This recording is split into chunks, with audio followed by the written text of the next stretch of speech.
भारत में हर साल लगभग 14 से 15 लाख नए कैंसर केस सामने आते हैं और लगभग 8 से 9 लाख लोगों की मृत्यु कैंसर के कारण होती है। लेकिन सवाल यह है कि कैंसर आखिर होता कैसे है? क्या यह अचानक हो जाता है? क्या यह सिर्फ जेनेटिक्स की वजह से होता है या लाइफस्टाइल इसकी वजह है? हमारे शरीर में सभी सेल्स एक जैसे नहीं होते हैं। असल में शरीर में 200 से ज़्यादा प्रकार के सेल्स होते हैं और उन सभी का काम अलग अलग होता है। उदाहरण के लिए नर्व सेल्स का काम होता है सिग्नल ट्रांसमिट करना, मसल सेल्स का काम होता है मूवमेंट पैदा करना। सबसे पहले समझते हैं म्यूटेशन क्या होता है। सरल शब्दों में समझे तो म्यूटेशन का मतलब होता है डीएनए के सीक्वेंस में स्थायी बदलाव। डीएनए एक लंबी मॉलिक्यूल चेन होती है जो 4 केमिकल बेस से बनी होती है। Adenine, thymine, cytosine, guanine. ये बेस एक स्पेसिफिक ऑर्डर में अरेंज होते हैं। यही ऑर्डर जेनेटिक इंस्ट्रक्शंस बनाता है, लेकिन कभी कभी सीक्वेंस में बदलाव आ जाता है।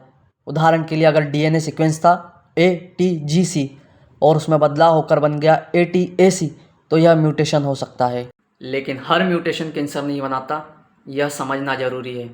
हमारे शरीर में हर दिन कई म्यूटेशंस हो सकते हैं, लेकिन ये ज़्यादातर हार्मलेस नहीं होते हैं। हमारा डीएनए रिपेयर सिस्टम इन्हें ठीक कर देता है। लेकिन यहाँ एक बेहद महत्वपूर्ण बात समझनी ज़रूरी है।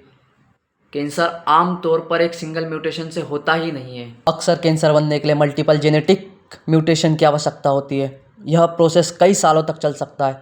सर्च मॉडल के अनुसार कई कैंसर विकसित होने में 10 से 20 साल तक लग सकते हैं।